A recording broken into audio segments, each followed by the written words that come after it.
basil. Yep.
Oh, sorry. That's my foot.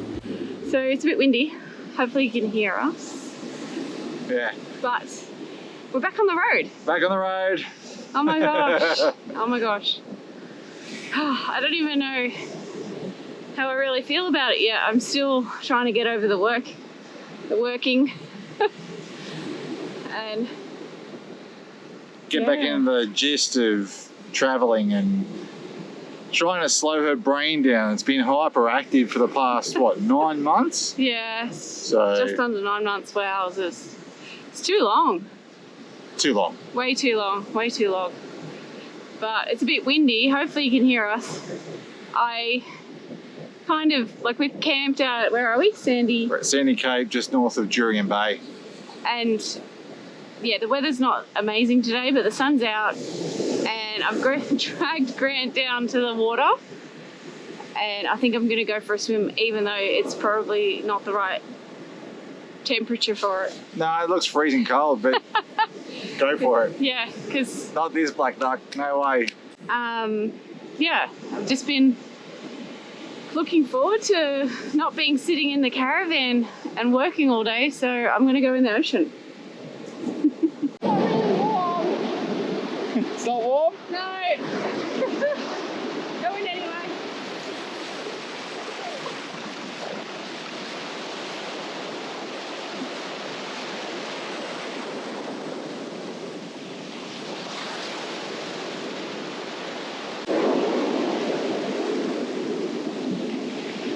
Oh, yeah, nah, that's not for me.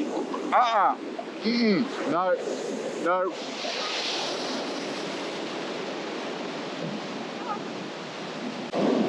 Very refreshing. Oh, the wind just makes it so much more refreshing. Oh, it's actually probably not too bad in the water itself, but the wind makes it very cold. Yeah, no, that just looks awful to me. Feel better? I feel better now. I feel like my nose is running, but I feel better. It's a way to wash work away. Hypothermia. Oh, great. Hypothermia will wash work away. You got sandal in your mouth, bud.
back.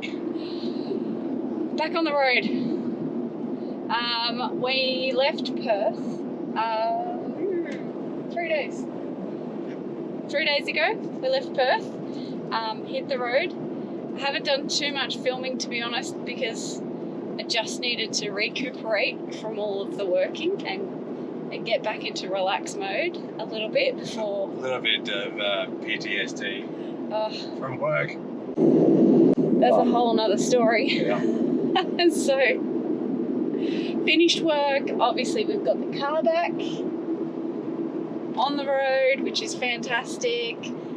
We had the caravan, we had the ATM increase to 4 tonne. Then we packed up, dropped back the Polo that we had borrowed from our friends, hit the road and camped at a rest stop. I don't even know where it was. Probably about an hour and a half north of Perth somewhere for the night on Monday night. Then we spent 2 nights at just past Jurien Bay at Sandy Cape. Okay. Which is nice. It was busy. It was just too windy, so we got lucky. We found a spot behind the dunes. Most of the spots are behind the dunes, but we got lucky and went right around into this little pocket. And we virtually had it to ourselves, apart from one other person. And it was bloody really good. We had a fire. We're looking forward to a campfire for a long time. And then just relaxed. So we didn't do much. Right now we're on our way to go meet Gary and Kerry. I don't even know where we're going, but we just left Geraldton and we still got another 2.5 hours to go. We're going to spend 1 or 2 nights with them and then we're heading north a bit further. We will chat to you when we get to the campsite. But the important thing is that we're back.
Well, we're back. We're back. We're back.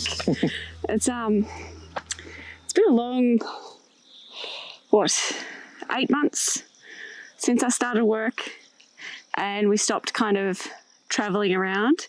We did stay a little bit in Margaret River and Bustleton, and then we were in Mandurah for 4.5 months. 4.5 months.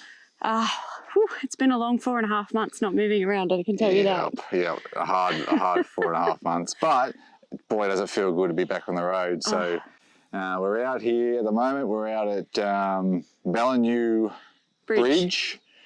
It's sort of, I don't know, what was it, like 3.5 hours northeast of Geraldton.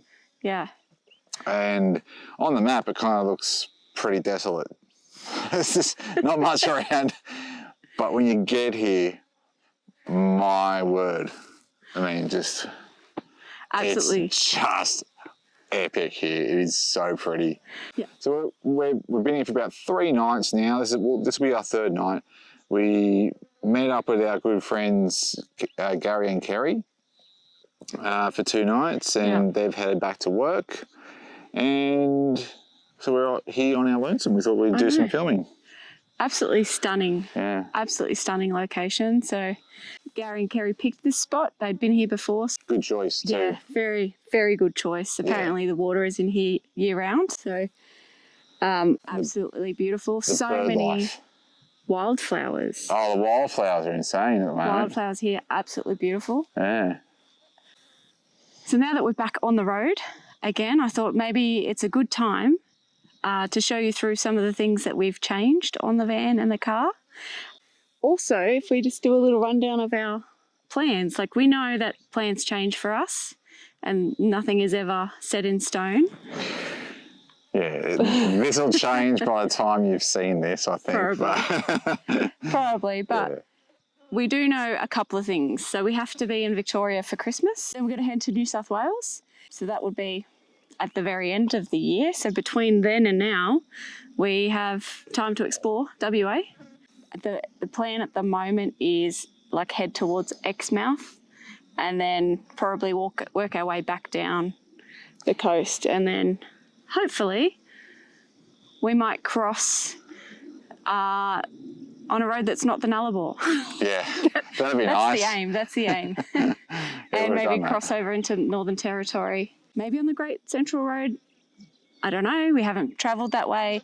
We'll just play it by ear and see how hot it gets. If it's too hot, then we might, be on the Nullarbor again. But if we can, we want to try and avoid it. But yeah. Fingers crossed. Fingers crossed. Fingers crossed.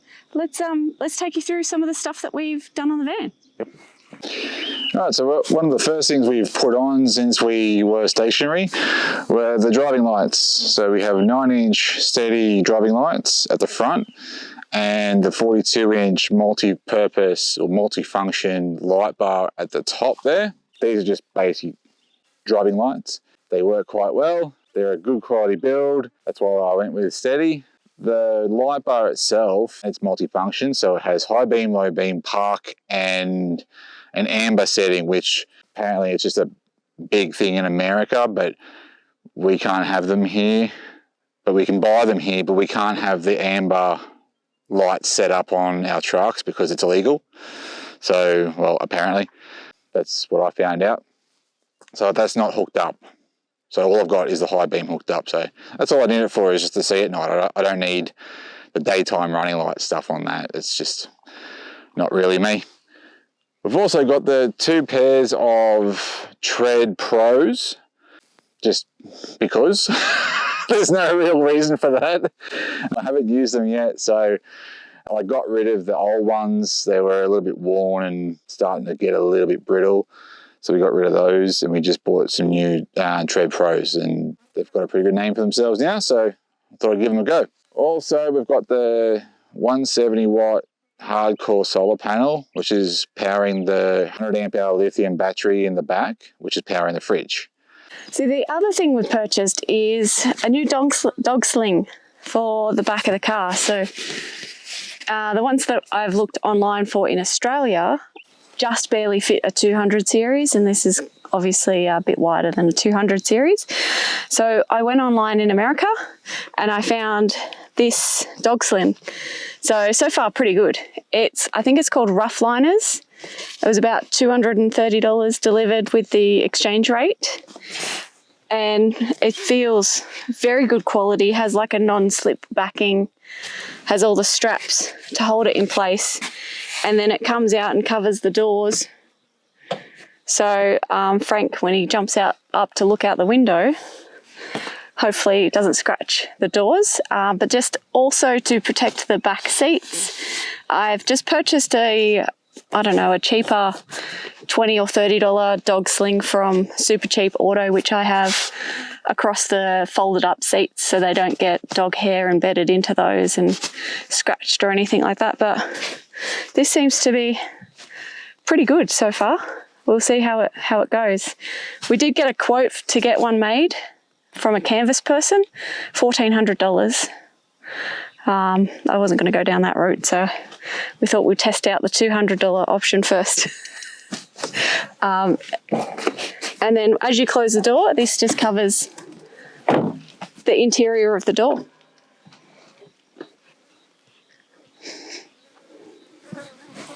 So our goal this year was to obviously work and cash up a bit, but then to be as off-grid as possible. Part of that was to get the GVM upgrade, and part of that was to upgrade the hitch. So we have gotten the GVM upgrade or the ATM upgrade on the Caravan, which we'll get into in a second. But before we've done that, I've actually upgraded the hitch. So I've gone with a Gen Y. The Gen Y hitch, it's rated quite high. So you can have up to, I think, well, I'll put the details in here because I don't know it off the top of my head right now. It's basically a suspension hitch. So you got the hitch and then you got the front plate with the tongue, and it sort of moves a bit like that through uneven terrain. It improves the ride to no end, takes any shock out of the A-frame, and so far it's been a perler. It's been really, really good. We're also still running the rock tamers. We'll probably continue with them for a while, and I am keen to give the stone stompers a go, but so far these have been really good, and I don't have anything bad to say about them. So if you're thinking about rock tamers, stop thinking about it, go do it if that suits you. Otherwise, have a look into the stone stompers. They are also really, really great piece of kit. I've heard nothing but great things about them also. Okay, so at the risk of opening a can of worms here, I'm just going to glance through it without getting into too many nitty-gritty details, because just to save from any armchair warriors arcing up and putting their 2 cents in. Basically, we did get a ATM upgrade on the Caravan. So from 3.5 to 4 ton. We had the whole rig weighed by one of those mobile weigh stations down in Mandurah. Really great bloke, pretty convenient, I've got to say. And it gave us some numbers that we weren't really keen on. So we've discovered that we were overweight, and we put a lot of time and money into rectifying that and making sure that everything we're doing is as safe as possible. We like to have a leeway, a little safety bracket, so that our limits here, and we've got a fair bit of spare weight, I guess you can say. So in order to do that, we have had it re-engineered. We've upgraded the hitch to a DO45, new chains, and had a new hitch plate for the chains welded to the A-frame. It's all really heavy duty stuff, all above board. I put a new handbrake on, and that's about it as far as also the new reg plate or certification plate for the van, and its new weights. So it's safe up to 4 ton. It's registered for 4 ton, and we're so far all safe. So we just got to make sure that we're going to stay that way. And at the moment, we're carrying more weight than we probably will, because we're on our way back to the East Coast and we have stuff that we just don't need anymore. So we're probably going to just take it back to the East Coast, dump it off, and we'll find ourselves, hopefully, at least a couple 100 kilos lighter, we're hoping. So We've also got a new gas regulator because the old one carked it. And for this area, that's pretty much all we've done. So I was just made aware that maybe we should talk about the weights. And I don't know them off the top of my head. I don't know numbers. She does. So take it away. Yeah. Okay, so when we left Sydney, we got the car and the caravan weighed at public weigh bridge. And the weight was about 3.7. Now, I had misunderstood the ATM. So the ATM was 3.5, but what I was thinking was that was what the caravan could weigh once it was hitched to the car.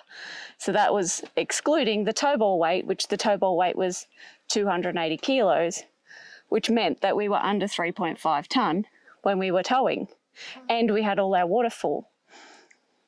So we've been weighed again and obviously done a little bit more research ourselves and have realised that I have made a mistake, and the ATM is actually the aggregate trailer weight. There are other videos that go into more detail. Definitely not an expert here, as you can see, but the aggregate trailer weight is the weight of the caravan, including the tow ball weight. So technically when we had every single water tank full, we were over the 3.5 tonne. We got weighed in Mandurah. We filled all of our water tanks and had everything in there, and we were 3,820. Keeping in mind, by this point, we had already shed some weight with the new AC, the new solar panels. We took out the kitchen. Which was about 50 kilos, and replaced it with a 20 kilo slide with a Weber. So we had reduced weight in the caravan. So I think that the original figure that we got from the public weigh bridge was actually 100 or so kilos out. It weighs trucks, so they have like a couple 100 kilo leeway often. Not all the time, but that could have been the cause of that. Yeah, and then when we had, I can't remember the guy's name who came out and did the weighing for us when we were at Mandurah, and he had his little pads and he put them underneath each wheel, and they all like Bluetooth together, and he weighed every single bit separately, and then we added it all up. We realised, yes, we were over. We were 3.8. We already had plans to increase the ATM to 4 tonne anyway, since we had this car and we knew that it could tow more than that. So we did that, and since then, because we've upgraded the hitch, we have the old hitch and things like that in the tunnel boot, which is adding a bit extra weight. But once we get back to Sydney, we'll get rid of those things. But I think we're sitting at about 150 kilos spare at the moment, 170 kilos spare at the moment, with all the water tank full. So yeah, we can't carry any more weight, like supplies and water and stuff as it is anyway. We're sort of at capacity. Yeah, so like the cupboards are full. The cupboards are full and that, so I don't think we're going to be much heavier. Anyway, we're good. When we have all the tanks full and everything, we're definitely well within the ATM, but definitely was my error. And Grant was trying to convince me when we were leaving. There's no convincing her. I don't think you're right. And I'm like, no, the car can tow the 3.5, and once we take the tow ball off, it's under 3.5, so the car can tow that, which is correct. It's just legally the plate on the caravan, even though the axles were rated for 4 tonne, the plate on the caravan only said 3.5 tonne. So my error. Happy to wear that, and hopefully educate. Hopefully she listens to me a bit more in the future. Yeah, Grant's loving that. Well, I mean, I'm always wrong, and to be reminded that occasionally I can be right, even though I've been told I'm wrong, it's a good feeling. Yeah. So, my bad. Yeah. All good though. All good. Again, back to the being off-grid thing. So we upgraded the solar panels, and they're charging really well at the moment. We're not having any problems with, well, I mean, you can't get as much, like, any more sunlight than we have recently. So we're doing pretty well on the UV standpoint. But what happens when you don't have any sun? You're with the new solar panels, full sunlight, beautiful. When it's overcast, the new solar panels will take up some sort of draw, but minimal. So they still work, just not as efficiently as they probably would otherwise. So we bought a Jenny. I'll insert photos of it here. We bought a 2400 watt or kilowatt Briggs & Stratton generator. I've only used it once just to sort of pull it out of the box, set it up and just play with it as you do. It's not as quiet as I would like it, and we've always been vehemently against generators. And when we can, we won't be using it. But if we need to and we're out and we're in a position where we're not going to, upset anyone or ourselves or cause a bushfire or anything like that, we'll 100% use it for our convenience. But generally, we've got the van set up so that we don't need it. But if we do, it's there. From another standpoint, the reason why we got the generator is obviously the dogs. So we are heading north. It is getting hotter, and you might remember from a video around Christmas time last year, that it got so hot the dogs got a bit stressed out, and we just sort of pulled up stumps and just went to a caravan park, one that wasn't too busy, and hooked up to the 240. And got the AC going. But that was the old AC, which wasn't as cold, wasn't as efficient, and it helped, but it wasn't a cure for the heat. And the dogs got not distressed, but you could tell they were really uncomfortable, and we're not having that. Other things we have got, so obviously the new awning. So we finally got that installed after 9 months waiting for that to arrive. Grant mentioned we got the new air conditioning, we got extra solar panels. We've also purchased a new mat. Can't remember the brand of it at the moment, but our old mat, it was didn't have many legs left in it. It's had no eyelets, it was all out of shape. It got a fair bit of use, eh? Yeah. It had dropped a couple of mozzie coils on it, so it had like the snail burnt into it. Yeah. So we got a new mat, and then I have gone and got some muck mats as well, because we did have the AstroTurf. I did see them on sale at Anaconda the other day, so I went in and grabbed some, and so far they are living up to the hype that everybody talks about, and I think that's it really. Oh yeah, one thing. What else? Barbecue light. Oh yeah, Grant put a barbecue light in. Oh, so good. Yeah, it was. Yeah. It's not what I envisioned. I wanted something a little bit bigger, mounted a little bit higher, but I just couldn't work out how to do it higher without sort of major surgery. So it was just far easier mounting it where I did. It does a trick though. It illuminates the area really well, and I can cook, and it's really convenient, really good. And I did it myself, so I'm quite chuffed. You did a good job. I didn't stuff up. I did a good job. I think that's about it that we've got, but we are so excited to be back on the road again.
just driving along the Carnarvon Mullawa Road, and Grant's seen a sign just here near Mount Narria Station that had station produce and in this little fridge.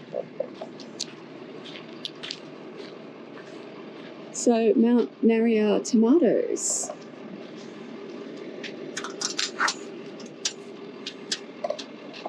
So $1.50 for a bag.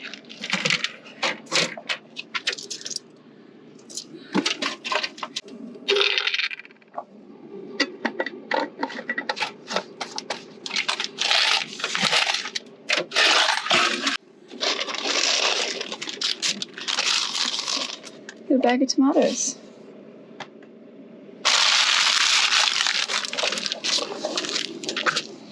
Perfect. We need tomatoes. Have some with lunch. Some cheese and tomato crackers or something. Okay, keep going. Ooh. Yeah.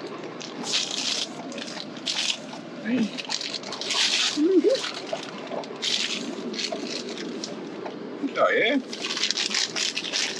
Make a nice pasta or something down there. Yeah, ripper. We're off for $1.50. How good's that?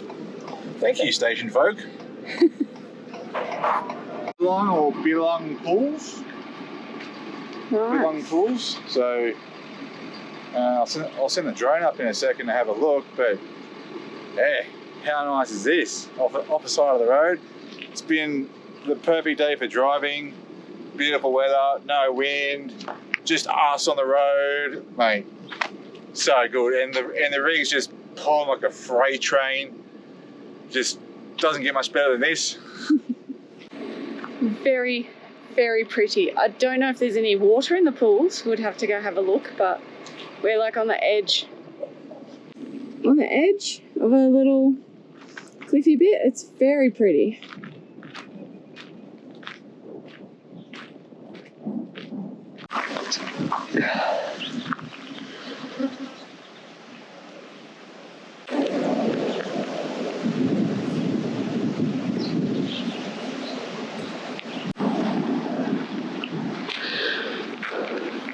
Yeah, you can't get down there, but... So we found the pools, so just over in front of us, and we're just trying to work out if we can get down here. Well, I can, but I'm not sure. Well, it looks like a little path. Oh yeah, okay. A bit of climbing.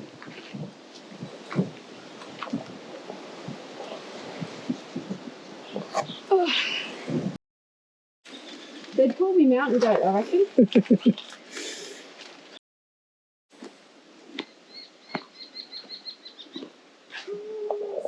Oh, this is bloody awful, isn't it? So bad. Pardon the fly net, I cannot, I've just had a rough 24 hours of flight. Oh, wow.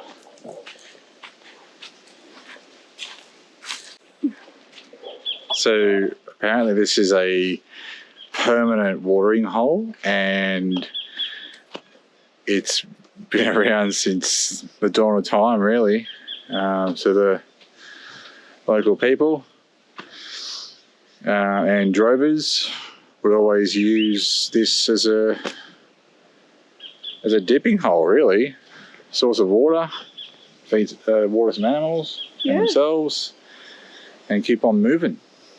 So yeah, I was reading the sign up above, and it said the local indigenous, I think, Wujara tribe. I might not be saying Wujara tribe. I'm not saying it right. Had their history was there's a rainbow snake in the water, and to appease the snake, it's advised to throw a handful of sand into the water. This is beautiful. it's just stunning, isn't it? Oh, that's so nice.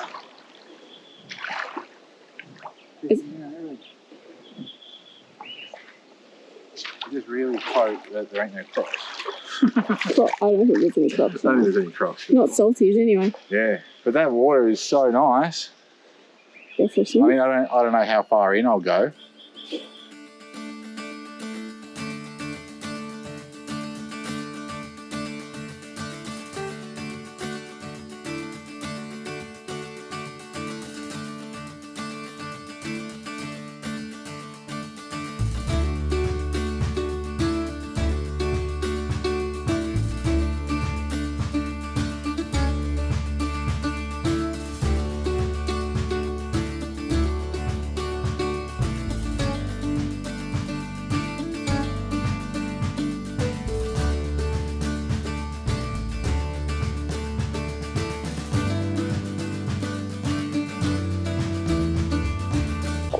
Hold that. Oh.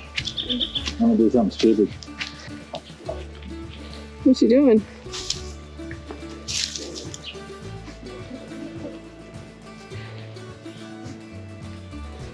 Can't save you if you hurt yourself. Can't tell you what the last time I climbed a tree.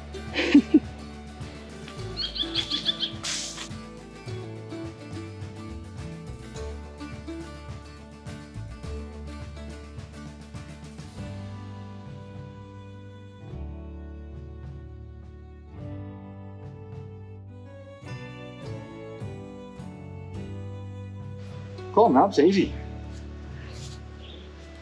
Climbing down's actually really hard. You're getting old. No, I'm just big and awkward. Like, yeah, it's about as far as I want to go. My balance isn't that great, so I probably shouldn't be going up this far. Yeah. I just thought that tree looks climbable. Maybe I'll give it a crack. There you go. You had a little go. It's all about giving it a go, isn't it? Ideally successfully.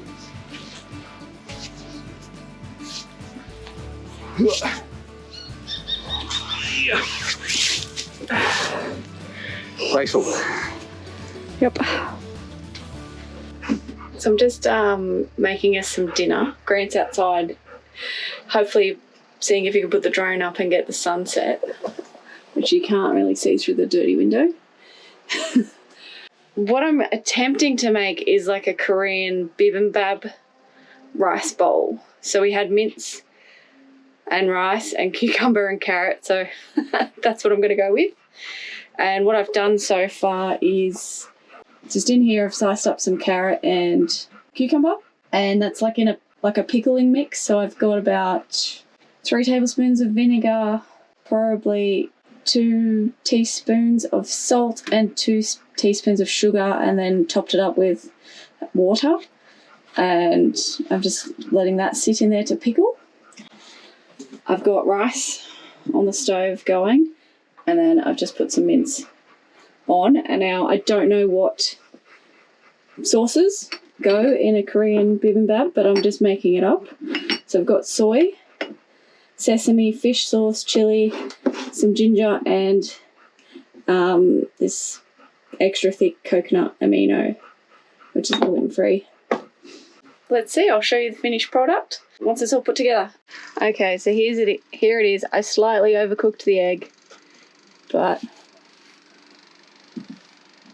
just got some extra bits in case Grant wants to put on some sesame seeds and stuff. Extra bits. What you do?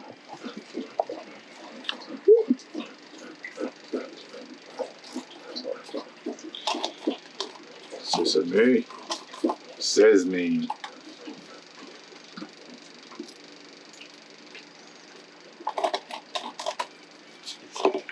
Mild chili.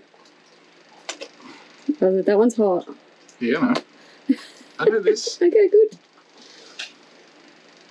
Cubey. Oh yeah. There we go. That looks delicious. Yeah, you did cook it a bit. I did. It was like just under, and then I dished the other stuff up over. Always the way. No. Yeah.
stay tuned. We're going to have a lot more coming your way.